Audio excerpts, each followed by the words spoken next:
didn't build this country.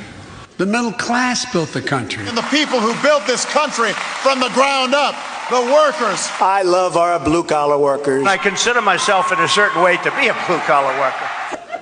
We love and respect the hard-working people of this country, although I'm pretty sure they don't always feel the love. I need assistance to pay my rent. After 25 and a half years, I make $8.99 an hour. I dropped out of college. I had to. I couldn't afford it. My mother couldn't afford it. I work 7 days a week. Now I can't afford to retire because of health care. I need child care like I need my next breath. I have 2 degrees. I have student loans and bachelor's degrees and 14 years experience.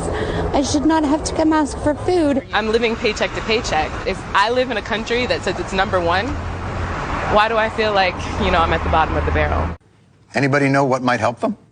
Single-payer health care, government-paid child care. Free college, government-healthy food, early education, child education, universal child care. Guaranteed job for everyone with a family-sustaining wage, adequate family and medical leave, paid vacations and retirement security. You all are dead on right. That is exactly what we need to do in this country. But I sense the tone in your voice. Why aren't we doing those things?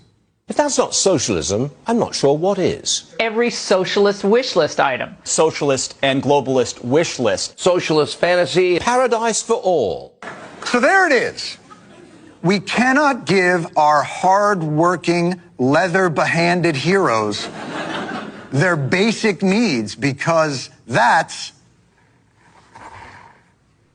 socialism.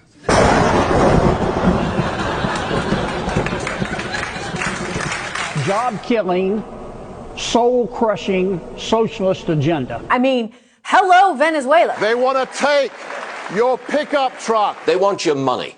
And if you won't give it to them, they'll take it. They want to rebuild your home. Socialism destroys. Socialism kills. People really die. It's despair, destruction. It's starvation, poverty, squalor, chaos, death, death, death, death. They want to take away your hamburgers. So we know that socialism is evil. But if you would indulge me for just a moment, why is it evil again? What does socialism do? It allows the government to choose winners and losers. And that is one of the things that we as conservatives fight against. There's only one problem with this.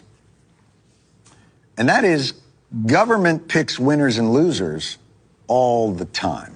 The airline industry has gotten a $50 billion lifeline. $23 million incentive package for Amazon. JP Morgan Chase got $25 billion. Chrysler got some $7 billion. $700 billion of your taxpayer money to Wall Street big banks. Wisconsin is giving Foxconn $3 billion. So it turns out that the government is picking winners and losers. It's just picking corporations to be the winners. Man, I would imagine that good free market capitalists hate this type of socialist intervention. We must save Boeing. Stabilizing the banks was essential. We incentivized Amazon to come, as we incentivize every big business to come. $10 billion is a small price to pay for saving a company of that magnitude. So apparently government picking winners and losers in this case is great. By the way, not only does the government pick winners and losers, but with these bailouts, they're apparently picking losers and turning them into winners.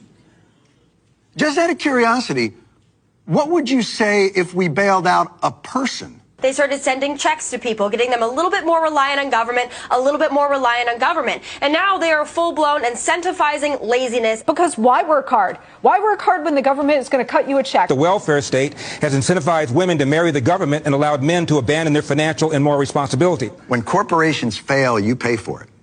But when they succeed, it's theirs. They socialize their losses and privatize their gains.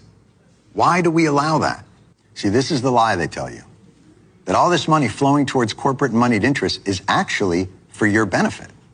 The government intervention for corporations is our free market.